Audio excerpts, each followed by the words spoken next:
Yorana, Manahao et bienvenue dans Manava, votre émission info-service pour rigoler un bon coup ce soir. Aujourd'hui parlons d'humour, mais attention, n'est pas humoriste qui veut, sketch, timing, mimique avec nos invités qui ont dompté justement toutes ces spécificités à leur manière. On va voir tout ça tout de suite. Farid Chaimek, humoriste bien connu qui a récemment réalisé des spectacles en Polynésie française, Yorana. Yorana. Nous recevons aussi Heyano Alezra, alias Mixtape, alias Shuki, alias Nono, bref, artiste aux multiples talents, dont celui de comédien. C'est ça, Yoranari. Nous avons aussi Maud, humoriste, animatrice talentueuse et formant un duo de choc avec l'humoriste Yepo, Yorana. Et enfin, James, l'acteur que vous connaissez forcément pour ses sketchs sur les réseaux sociaux. Salut, Chico, ça va? Ça va super. Alors, comme vous l'aurez compris, ce soir, on rigole un bon coup et on commence avec Maud. Comment est-ce que tu as commencé ta carrière d'animatrice humoriste? Ok, j'ai commencé en 2017 avec ma binôme Yepo de Tahiti, que tout le monde connaît, que j'embrasse d'ailleurs, en participant au concours, à la 3e édition du concours de Tahiti Comedy Show. D'accord. Et comment ça s'est passé déjà, d'où vient le nom Pukans Prada et comment ça s'est passé cette édition? Pukans Prada, Pukans pour diminutif de Pukarua. Qui veut dire? Motu, ça veut dire belle. Ouais, mais c'est vrai. Ouais. Mais Pukan, c'est plutôt pour définir le côté Kaina que nous, les femmes ici en Polynésie, nous avons. Et le Prada, c'est pour garder le côté classe quand même. Voilà. Mais des Kaina, mais classe. Et du coup, cette 3e édition de la Tahiti Comedy Show, vous l'avez remportée. Oui, on a remporté. On a remporté le premier prix de la catégorie Open. On a retenté l'expérience l'année suivante pour la 4e édition et on a une fois remporté. Voilà. Est-ce que vous avez déjà fait de l'humour avant ou vraiment jamais. Vous êtes allé au pif? Non, jamais. On regarde vraiment à la télé. Voilà. C'était sur quelle forme sur scène? Oui, c'est ça, sur scène. Tu faisais un sketch. Ah, ok, cool. Ça y est, je me fais piquer mon boulot, c'est plus moi qui On va continuer avec James qui est juste en face de toi, Maud. Qu'est-ce qui t'a poussé à te lancer dans la création de vidéos humoristiques sur les réseaux? Alors, moi, ça fait quand même un bail que je me suis lancé, ça fait au moins 8 ans maintenant. Au début, comme tout début, c'est nul. Au début, on commence toujours par là. Même à la fin, des fois. Oui. Ah ouais, même à la fin, on a le bol. Ouais, des fois c'est bien, des fois c'est pas bien. Des fois c'est... En fait, tu mesures pas le... On va changer d'animateur. Non, je t'en prie. Vas-y, continue. Donc, tu as commencé à j'ai commencé l'humour il y a 8 ans. Cela, bon, ouais, comme j'ai dit, j'étais nul. Après, j'ai pu aussi faire quelques petites scènes avec un simple vinyle. Avant, c'était des claviers. Ah, les Vines, ouais. Voilà. Enfin, Nokia. J'ai commencé petit à petit. Et après, j'ai pu être dans des émissions aussi, comme les Galablaye. Et là, ça, au moins, ça m'a monté aussi. Et j'ai fait aussi du théâtre aussi. Du théâtre tahitien. D'accord. Grâce à un Pachoda. J'ai fait aussi quelques scènes avec lui. Voilà. Et c'est comme ça, j'ai amélioré un peu et j'ai fait un masse. Toi, tu voulais vraiment faire de l'humour parce que les gens peut-être te disaient que tu étais drôle et donc tu voulais faire des créations comme ça? Ouais, en fait, je voulais montrer aux Tahitiens que, enfin, surtout les anciens, que voilà, nous, on évolue aussi. C'est ça, le côté Kaina, les casquettes. Voilà, c'est juste pour montrer aux jeunes que nous aussi, on peut être l'avenir aussi. La même question pour toi, Hayano, de Mixtape à Nono, en passant par Suki. Pourquoi toute cette évolution? Qu'est-ce qui t'a lancé dans ta carrière? Je vais pas te cacher, c'est la haisse, franchement. C'est la pauvreté, C'était en 2012 ou 2013, je pense. Il y avait un casting au Fichot. Et puis, j'étais allé là-bas pour passer ce casting, pour une série qui passait à la télé. Et puis, la productrice me dit, OK, tu vas passer, t'as deux humoristes qui sont ici, il va falloir que tu joues un serveur homosexuel. Il va falloir que tu les dragues et tout. Je suis là, oh, purée, je te dis, la fierté, là. Vas-y, j'avais plus rien à perdre. Le studio, vas-y, j'ai mis le tricot comme tu connais, Je suis allé, j'ai fait semblant que j'avais un plateau. Je dis oui, Yorana, qui avait commandé un jus d'ananas, un jus de mangue, et je commence à les caresser, toucher. Ah, putain, qu'est-ce que je fous? Et ça a payé. Et puis, c'était presque naturel finalement? au point où j'en étais, Donc, je me suis lancé et puis, bah, ça a payé. Et 2 semaines après, on m'appelle pour me dire, écoute, on a une émission à la télé, on a une saison à faire, 60 épisodes. Et on aimerait bien que tu sois l'acteur principal. Je dis, allez, vas-y. Et let's go, c'est comme ça que tu Vas-y, as j'ai faim. commencé. Vas-y, j'ai faim. Allez, let's go.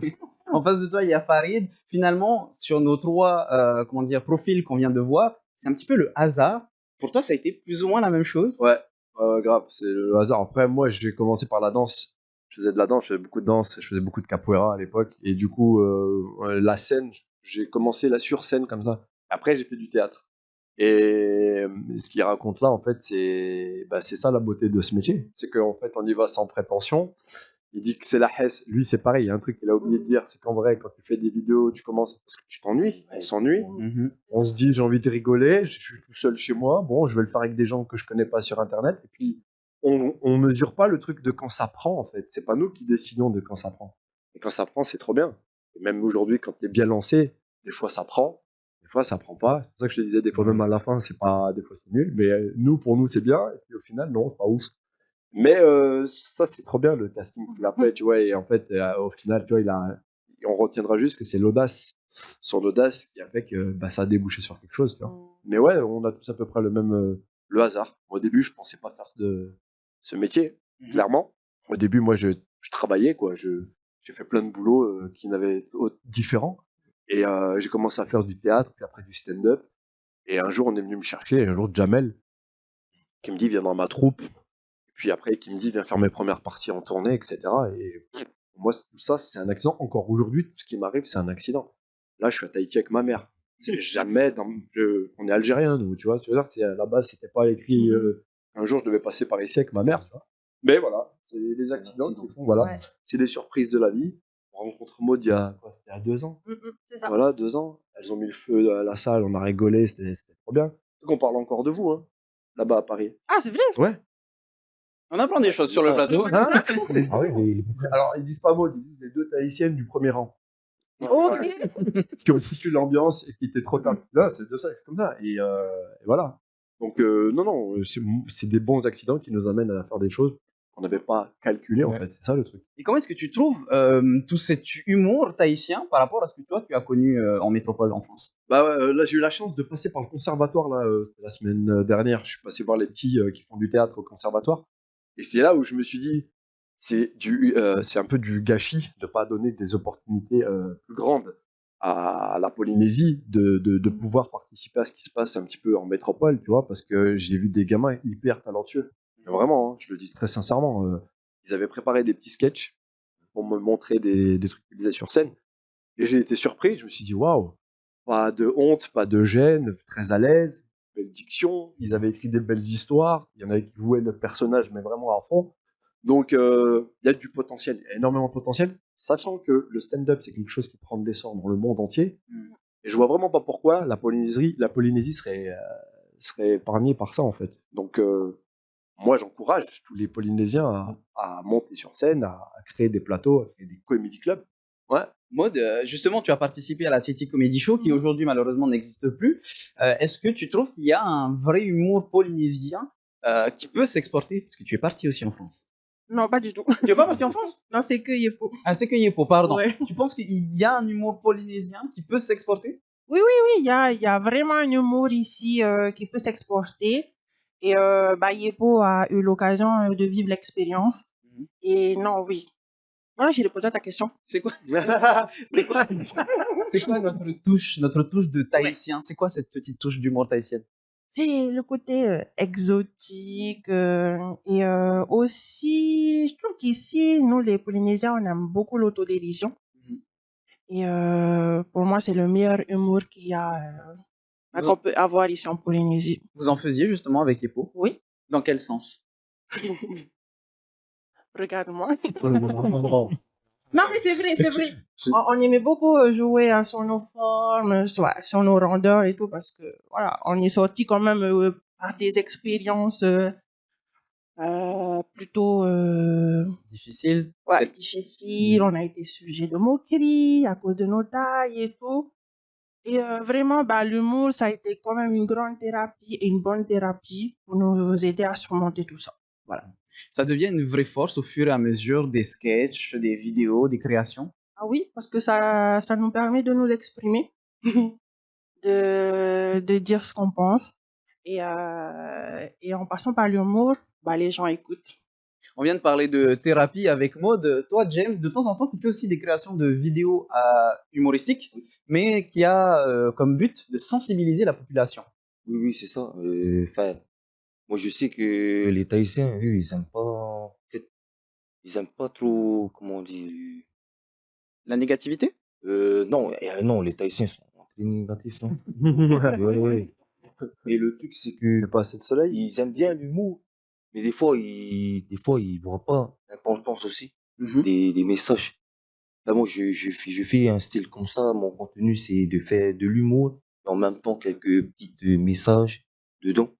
Et parler un peu des sensibilisations. Est-ce que tu as un exemple à nous donner? Par exemple, sur une des dernières vidéos que tu as faites, par exemple. Ah, j'ai fait une dernière vidéo sur le suicide. Mhm. Voilà. Sur le suicide, c'est ça. Au harcèlement et tout ça. Bah, ça faisait rire, hein. Les gens, je voyais les gens qui, hein, mais je me suis dit, j'espère qu'ils ont compris, hein. Si vous voulez voir, ben, j'ai un compte TikTok. James Bah, Lacté. Ce James-là. Ouais. Et Anno, tu penses qu'on peut, finalement, on vient de parler de suicide, on peut rire de tout? Question À difficile. ce jour, c'est compliqué, hein. Il y a longtemps, ils ont commencé Gad Elmaleh, tout ça, ouais, on pouvait, hein. Ou les inconnus, hein. Et je trouve là, c'est un peu compliqué avec les réseaux sociaux. Ils sont tous forts derrière leurs écrans, ils t'attaquent. Il y a des sujets, on dirait que tu peux plus parler, quoi. En tout cas sur les réseaux, hein, mais quand tu fais du stand-up, moi, je pense que ça peut un peu plus se passer, mais les réseaux, non, du tout. Farid, tu es Ça y est. d'accord avec ce Je qu'il vient suis de tout dire à fait Yannou? d'accord avec ce qu'il vient de dire. En fait, les réseaux sociaux ont donné la possibilité aux gens de donner leur avis. Et en fait, c'est rentré comme un automatisme pour la majeure partie des gens aujourd'hui. Et on parle d'humour, mais on peut parler de tout. Tous les sujets. Si t'as pas d'avis, c'est que tu t'en fous. Donc concrètement, les gens, si tu parles de sujets lisses, bon, tout le monde s'en fout. Hein. J'ai mangé une pomme, voilà, il y avait un verre dedans, ah ah ah, c'est marrant. Mais si tu prends position, sur, je sais pas, moi, on parle d'un sujet sérieux, je sais pas, en Polynésie par exemple, pas le gouvernement ou ce que tu veux, tu peux vite te faire fustiger, mais c'est devenu automatique. C'est-à-dire qu'aujourd'hui, c'est plus un humoriste qui a des haters, tout le monde a des haters, concrètement. Dès que tu représentes quelque chose ou tu as une opinion qui est tranchée sur quelque chose, il y aura forcément des gens pas d'accord avec toi et c'est terminé. Et il a raison, il y a des sujets qui sont beaucoup plus sensibles en fonction des endroits. C'est-à-dire que tu vas aller en Afrique, un pays du Maghreb, en Polynésie, ça sera pas les mêmes sujets qui seront dans la sensibilité. En Amérique du Nord, moi j'ai joué à Montréal et à New York l'année dernière, il y avait toute la cause LGBTQ+. Il fallait faire très attention à ce que tu disais là-dessus. Tu vas au Maghreb, c'est l'État, la religion, le gouvernement, faut faire attention. Et ici, la religion, c'est un peu tendu aussi, faut pas trop, tu vois, abuser. Il y a des limites. Chaque endroit a son sujet un petit peu où il faut faire attention. Exact. Si je dois résumer, en fait, on peut rire de tout, mais pas avec n'importe qui. Ouais, ça c'est un peu une phrase que les gens répètent un petit peu comme ça sans trop y penser, mais la réalité c'est que c'est vrai, mais ça devient, il a raison, de plus en plus compliqué. Maud, pour rebondir sur ce qu'il vient de dire, il y a quelques années, il y a un humoriste qui est venu sur Tahiti, Didier Super, et qui a parlé justement de sujets sensibles et tabous, comme par exemple le nucléaire, la religion. Est-ce que tu penses qu'ici à Tahiti, il y a des sujets qu'il faut absolument pas toucher? oui, il y a des sujets pour absolument pas toucher, comme le nucléaire. Paparou. Ah, le fafarou, ça passe. Ah, ça va. Voilà. La religion, surtout ici en Polynésie, on va pas rire de la religion. Ouais. Et je pense que c'est ça, hein, la politique, la religion. Et... Comment est-ce qu'on C'est- s'adapte justement à ça pour... Parce qu'on va revenir sur quelque chose de plus rigolo. Comment est-ce qu'on s'adapte justement pour pouvoir plaire au public? Et de quoi est-ce qu'on peut parler? Et comment est-ce qu'on fait pour s'adapter à ce public? Bah, un exemple, avec Yepo, on aime beaucoup parler de la place de la femme ici en Polynésie. Et Alors attention, ce on que en tu peux reparlera dire, c'est... ça dans une autre émission. De 8h à 8h30 le samedi matin. Voilà. Ça, on peut parler de la jeunesse, de l'utilisation des réseaux sociaux ici en Polynésie, parce que waouh, ça c'est quelque chose de ouf. De la violence faite aux femmes ici. Mhm. On a fait un sketch. C'était le sketch le plus difficile pour toutes les deux. Vous avez Euh, réussi à en rire quand même. ouais, on a réussi quand même. Mais c'était dur. Hein. Et de notre culture, on peut pas. On adore trop notre culture et vraiment, il y a de quoi, il y a de quoi dire sur ça. Farid, comment tu fais toi pour t'adapter en fonction de tes voyages, en fonction des sujets? Comment tu arrives à choper des rires malgré tout? Parce qu'en en fait, on a la chance à chaque fois de venir quelque temps avant et d'un petit peu Ouais. tourner, tu vois. Oui. J'ai fait ça à l'île Maurice en février. On a fait New York, Montréal. C'est toujours la même chose en fait. On fait un tour, on repère un petit peu les choses qui nous frappent. Ce qu'elle disait tout à l'heure, c'était intéressant. Quand elle aujourd'hui dit est-ce que les humoristes, par exemple polynésiens, on pourrait avoir une place en métropole, mais bien sûr que oui. Et même peut-être un truc beaucoup plus marqué. Pourquoi? Parce qu'aujourd'hui, on voit tellement d'humoristes en France. Vous avez un humoriste marseillais, un humoriste du Nord, un du Sud. Bon, vous avez fait un peu le tour. Et puis un jour, vous avez une humoriste polynésienne. Ah, on a Ça raconté, change. ouais, Mm. on a cette nouveauté, ce truc, tu vois. Et le jour où on a ça, c'est génial. On a eu des humoristes new-yorkais qui parlaient français qui arrivaient. On a même une du Kazakhstan qui est venue. À un moment donné, il nous racontait un petit peu le Kazakhstan. Là, aujourd'hui, si on a Maud polynésienne qui monte, je sais pas moi, au Jamel Comedy Club sur une scène, et qui nous raconte la Polynésie, et je peux te jurer que même par ton apparence, le fait que tu représentes bien la Polynésienne, les gens vont être hyper attentifs parce que c'est pas un truc courant chez nous. C'est pas un truc qu'on a l'habitude de voir. Donc, Ouais. la rareté fait l'unicité, en fait. Tu vois? Donc, elle a toute sa place. Et puis, tous les Polynésiens, là, je parle de Maud, mais un Polynésien aujourd'hui qui arrive à Paris, qui monte sur scène, je peux te dire qu'il a un boulevard devant lui. Il sera le seul. Hein. C'est pas Pour tombé l'instant. dans l'oreille d'une sourde. Hein. Ah ouais, Je crois qu'elle va te suivre. Là, j'ai une amie pour l'exemple qui est wallisienne, algérienne, métissée. Mhm. Voilà. Et elle a écrit un spectacle sur ça, en fait. Sur le fait, sur les réseaux sociaux, elle s'appelle Sarah Connard. Et ouais, Sarah Connard, elle s'appelle sur les réseaux sociaux. Et elle a écrit tout un spectacle sur sa double culture qui est complètement opposée, en fait. Wallisien, algérien. Sa mère est algérienne, son père est wallisien. Donc, Alors, les Polynésiens ont une place, comme tu viens bien sûr, de le moi, dire, j'en dans suis l'humour. sûr, bien sûr, bien sûr. Rihanna, je me tourne vers toi. Malgré ce qu'il vient de dire, il y a eu les Heroes, il y a eu Raye et Mana, Raye et Nono, les Causes, les Vilaines et bien d'autres. Sauf qu'aujourd'hui, on en voit de moins en moins. Ouais. Est-ce que la société polynésienne évolue et moins fun? Je sais pas. Grande question. Est-ce que c'est pas les réseaux qui ont remplacé justement toutes ces séries humoristiques? Si j'allais juste rebondir que oui, les réseaux ont remplacé et puis ben les boîtes avec lesquelles on tournait se sont dirigées vers autre chose comme des courts-métrages ou des longs-métrages. Moins de séries humoristiques, mais c'est vrai que ça manque.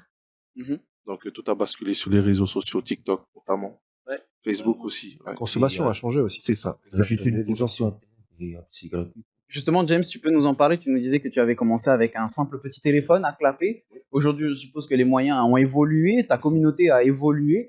Est-ce que c'est plus facile de se développer sur les réseaux sociaux qu'avec des médias plus traditionnels comme la télé, par Ouais, exemple? après, dès que tu as la connexion, hein, tu peux tout faire avec. Hein.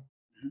Oui. Est-ce que toi aussi, tu t'adaptes, comme on disait, au sujet ou finalement, tu utilises tous les sujets possibles En pour, fait, encore une fois, j'utilise l'actualité. Par exemple, aujourd'hui, il y a eu un accident. Hier, un accident sur la route. Ben, cette semaine, je vais parler de ça. Ouais. Accident sur la route. J'étais dans l'embouteillage, hein, si tu veux des trucs. On va faire un live. Non, je me suis endormi. J'ai eu le temps de dormir. Ouais. Mm. T'imagines? Ouais. C'est mon ami qui a eu un accident. Ça va, il va bien. Ouais, elle va bien. Ouais. D'accord. Farid, si on doit reprendre justement cette histoire d'accident, Ouais. on en a parlé tout à l'heure, on peut rigoler de tout, mais Ouais. pas avec forcément n'importe qui. Ouais.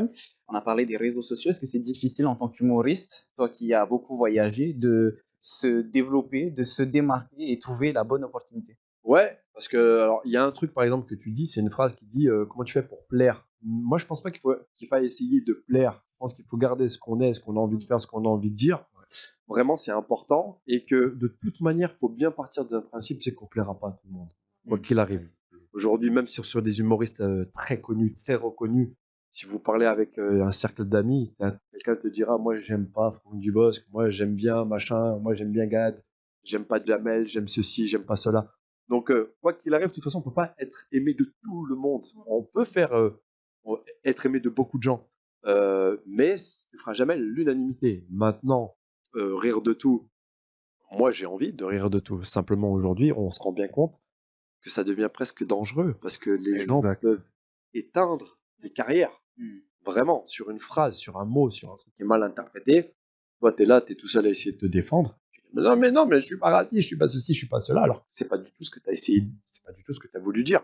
Et il peut y avoir un vrai impact. On parle de carrière. Moi, aujourd'hui, c'est mon travail. Si demain, je peux plus le faire, bah, je prends le chômage. En fait, c'est ça le truc, tu vois. Donc, c'est là où ça devient dangereux. C'est que de se risquer à se positionner sur des trucs, des fois, aujourd'hui, ça peut être dangereux même pour la carrière. Donc compliqué de pouvoir se développer. En tant que humoriste. Exactement, c'est compliqué. Ou alors, il faut vraiment savoir slalomer entre les pots de banane, tu vois. Là, ouais. Mais sinon, ouais, ça devient de plus en plus dur. C'est quoi les thèmes que tu utilises justement où tu Moi sais que tu es safe? Les thèmes sur lesquels je suis safe, ma paternalité, ça, je sais que ce que je vais dire, j'ai jamais personne qui va me dire t'es nul comme père. Non, je fais ce que je peux, hein, d'accord. Déjà, mais après, moi, il y a un sujet que j'aime beaucoup traiter, c'est le racisme.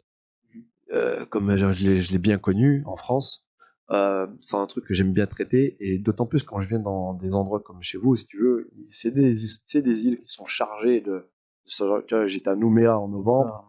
Tu vois, donc toutes ces histoires-là, en fait, il y a des relents quelque part de racisme et tout, et j'aime trop mettre les gens mal à l'aise avec ça. Ouais.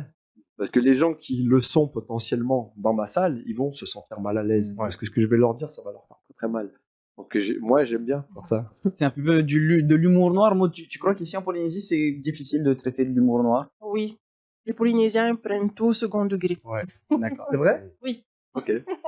C'est vrai. Donc on peut parler. Est-ce que tu as un mais conseil, c'est- pardon, à donner aux futurs humoristes, Mhm. à des jeunes qui veulent se lancer dans ce domaine? Tu peux répéter ta question, s'il te plaît? Est-ce que tu as, Je peux pas réviser. est-ce que tu as un conseil à donner pour des jeunes qui aimeraient se lancer dans l'humour? Il faut juste se lancer et il faut être soi-même. Si avec leurs amis ou leur entourage, ben, ah mais on aime carrément ce que tu fais des vidéos, ça fait trop rire et tout. Fais, Ne pas avoir peur de se lancer? Faut oser. il faut faire. Faut Et oser. Yannou, tu Il peux faut dire? oser. On m'a demandé de Ouais. faire un cerveau homosexuel, j'ai osé. J'avais jamais fait ça, c'était pas dans ma nature. La fierté, tu la ravales. Mais ouais, il faut oser. C'est ce qui t'a ouvert des portes? Avec Ouais. des productions, je veux dire pas avec des RR, mais avec des productions. Ouais, merci de préciser. Donc, oui, ça m'a pas, Ça t'a pas bloqué plus ça m'a que pas ça? bloqué plus que ça. Ouais. Donc, faut oser. Hein. Si t'as envie de faire ça et que tu fais rire ton entourage, vas-y, hein, lance-toi. Et tu as pas remarqué que souvent les Polynésiens, ils ont un peu honte. Il y a la caméra, non, j'ai pas envie. Si, C'est Si. culturel. ouais, c'est ça. C'est tout à fait normal. Tu as remarqué cette différence? Ben non, c'est pas une différence. Moi, je suis algérien. Donc, si tu veux, chez nous aussi, les Maghrébins, il y a ce truc un peu de pudeur. Ouais. C'est même pas de la honte, c'est de la pudeur, en fait. Tu vois, on n'aime pas s'exhiber, on n'aime pas montrer nos sentiments, on n'aime pas les trucs comme l'homosexualité, c'est hyper tabou. Ouais. On peut pas faire ça, tu vois. Mais quand tu passes outre, tu vois, par exemple, tu t'es essayé un exercice que j'imagine, tu savais même pas que tu savais faire ça. Pas du tout. Tu vois ce que je veux dire? Ouais, T'es transcendé, et du coup, tu fais waouh, ça marche. Tu vois? c'est clair. Et c'est cool. Mais c'est vrai que on n'est pas aidé, nous, dans nos cultures, parce que c'est pas dans notre ADN de faire ce genre de choses. Et du coup, c'est vrai que bah, tu te dépasses vraiment. Mais ça va changer. Les réseaux changent le monde entier. Donc, Justement, James, commencez avant tout par les réseaux sociaux pour essayer de, comme il disait au tout début, Farid, percer, trouver quelque chose. Ouais, ben, comme je dis, hein, c'est création de contenu. Parle bien devant ton micro, s'il te Comme plaît. j'ai dit, comme j'ai dit, c'est la création de contenu. Il faut, il y a un début, toujours un début et une fin. Mhm. Et il faut écrire une histoire. Et voilà. Comme disait Enfin, Orelsan, à partir du moment où tu as un truc pour filmer, tu peux filmer. oui, voilà. Mhm. Et ouais, j'écris d'abord, hein, il y a tout un tas de travail. Et c'est comme les producteurs, Et il y a ça, tout un travail à faire. ça tombe bien que tu viennes nous dire ça. Pour terminer, Farid, est-ce qu'il y a un travail d'écriture à avoir ou au final on lance sa caméra et on se filme bêtement, on va dire? moi, je pense qu'il y a tout type de contenu, mais pour moi, plus c'est travaillé, mieux c'est. Après, les réseaux nous montrent aussi parfois que plus c'est spontané, plus ça marche. Parce que Concrètement, j'ai fait des vidéos écrites qui fonctionnaient pas, ou une vidéo, je me filme en train de manger des pâtes, ça cartonne. Des millions de vues. Ouais, tu te dis, mais ouais, ok. Donc après, il faut juste se positionner sur qu'est-ce qu'on cherche. Est-ce qu'on a quelque chose à vendre? Parce que moi, j'ai un spectacle à vendre. Donc ce que je veux, c'est que les gens me voient dans mon art pour leur donner envie de venir me voir. Si toi, ton truc, c'est de faire des followers, derrière qu'on te propose des partenariats, c'est encore un autre boulot. Là, tu peux vraiment tout faire, des trucs en spontané, filmer ta vie, ta story, en story, etc. Donc c'est un autre type de contenu. Mais si par exemple tu veux montrer que tu sais jouer de l'acting, faut faire des vidéos un peu montées, écrites, voilà. Si tu veux montrer que tu veux, par exemple, être en chronique radio ou télé, il faut savoir faut montrer que tu sais écrire. Ouais. Donc, tu vas faire des trucs un peu d'actualité où vraiment tu sais écrire avec des blagues, tu vois, typées pour la radio. Tout dépend de ton positionnement et ce que tu as envie de faire. C'est Voilà. vrai. En tout cas, un bel avenir pour l'humour en Polynésie française. Pourquoi pas? Il y a quelqu'un qui repartira avec Farid pour aller percer Avec en grand France. plaisir. Mais on retiendra une chose, c'est lancez-vous. N'ayez pas honte. Ouais. Faites des vidéos, c'est pas Les grave, belles sur les vidéos. réseaux sociaux. Faites-nous rire. Merci beaucoup à toutes et à tous d'avoir répondu à mes Merci questions. à toi. Merci. Et voilà, notre émission, c'est fini. J'espère que vous avez bien ri avec nous. N'hésitez pas à partager sur les réseaux sociaux puisque nous avons une page Facebook, on le rappelle. Et puis, ben voilà, lancez-vous tout simplement. On se retrouve demain à 17h15. Ce soir, il y aura votre VA comme d'habitude à 18h, votre journal en tahitien. Maururu ito tatou farerir a. Trahuma, parhiana.